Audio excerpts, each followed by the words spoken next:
kengaytirilgan yig'ilish o'tkazildi. Unda ko'rilgan masalalar haqida muxbirimiz Gulnora Yunusova reportaji. Ma'lumki, mamlakatimizda o'tgan yillar davomida demokratik islohotlarning ajralmas tarkibiy qismi bo'lmish saylov tizimi bosqichma-bosqich izchil isloh qilinib, uning qonun talablari hamda e'tirof etilgan xalqaro tamoyil va normalarga to'la mos holda o'tkazilishini ta'minlaydigan mukammal qonunchilik asosi shakllandi.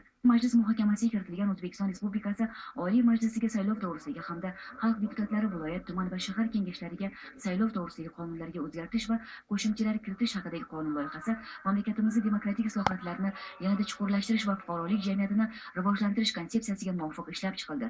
Yig'ilishda deputatlar saylov erkinligining bundan buyon ham ta'minlanishida, ushbu tizimning takomillashtirilishida mazkur qonun loyihasining asosiy jihatlari xususida, shuningdek, qonun qabul qilinishining ahamiyati muhimligi haqida o'z fikr-mulohazalarini bildirdilar. Birinchidan, loyihada 20 yillik O'zbekistonda to'plangan saylov qonunchiligi hamda saylov amaliyotini umumlashtirdik va buni qonunda o'zini aksini toptirishga intildik. Va nihoyatda mana shu qabul qilinayotgan qonunlarimiz O'zbekiston o'z zimmasiga olgan xalqaro huquqning e'tirof etilgan prinsiplar va normalarga mos kelishligiga e'tibor berdik. Bir nechta raqamlarga aytmoqchiman.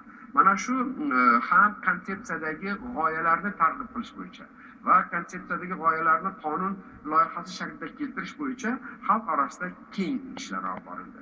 Bitta mana shu yo'nalishda anjumanlar, davra suhbatlari, seminar, konferensiyalarning soni 50 dan ortiq o'tkazildi. Shulardan ikkitasi xalqaro konferensiya edi. Aholining fikrini o'rganish natijasida mana shunda 100 dan ortiq shu qonun qanday bo'lishi kerak degan fikrlar umumlashtirildi. Va mana shu loyihaning mana shu bir ko'rinishi tayyorlab berildi. Yig'ilishda qayd etilishicha, qonun loyihasida birinchi marotaba saylovoldi tashviqotiga huquqiy tushuncha berilyapti. Saylovoldi tashviqotlari bizni amaldagi qonunchiligimiz bo'yicha saylov kuniga qadar, ya'ni o'sha saylov kuni bo'ladigan kunga qadar davom etadi. Endi buni bir kun oldin to'xtatish taklif etildi.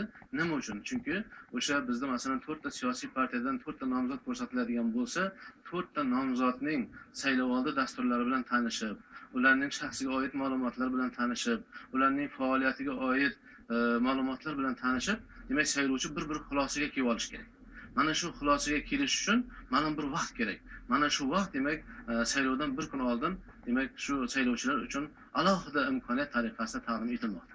Shu bilan birga loyihada saylov kuni o'z yashash joyida bo'lish imkoniyatiga ega bo'lmagan saylovchining muddatidan oldin ovoz berish tartib qoidasi, ya'ni muddatidan oldin ovoz berish saylov boshlanishiga 10 kun qolganida boshlanishi va saylovdan bir kun oldin tugatilishi, muddatdan oldin ovoz berishni o'tkazish vaqti okrug saylov komissiyalari tomonidan belgilanishi va saylovchilar, kuzatuvchilar, ommaviy axborot vositalari vakillari e'tiboriga yetkazilishi aniq qilib belgilab qo'yilmoqda.